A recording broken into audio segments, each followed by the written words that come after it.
நீங்க பீஸ்ஃபுல்லா இருக்கிற காலத்துல என்ன செய்வீங்கன்னு கண்டால், நிறைய வேர்வை சிந்துவீங்கன்னு கண்டால், யுத்த காலத்துல நீங்க கொஞ்சமாக ரத்தம் சிந்துவீங்க. அர்த்தம் என்ன சொல்லுங்க பாப்போம். மெசேஜ் என்ன? பீஸ்ஃபுல்லான காலத்துல நிறைய வேர்வை சிந்துவீங்கன்னு கண்டால், யுத்த காலத்துல என்ன செய்வோம்?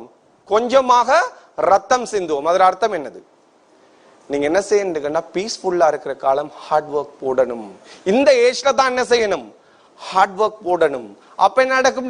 வயசான காலத்துல கம்ஃபர்டபுளா இருக்கலாம். பீஸ்ஃபுல்லான காலத்துல யாரு இனிலன்ற மாதிரி ஸ்வெட் பண்ணி ட்ரைனிங் எடுக்கிறாரோ அவர் வார் டைம்ல என்ன செய்வார்? சிம்பிளா என்ன செய்வார்? வின் பண்ணுவார். இங்க கம்ஃபர்டபுளா இருந்தோம்னா வாழ போய் என்ன செய்ய வேண்டிய ஸ்ட்ரகிள் பண்ண வேண்டி வரும். சோ என்ன செய்வோம் என்று கண்டால், ஹார்ட் ஒர்க் என்று சொல்றது எங்கட ஜீனுக்கு வரணும். வருமா? இன்ஷா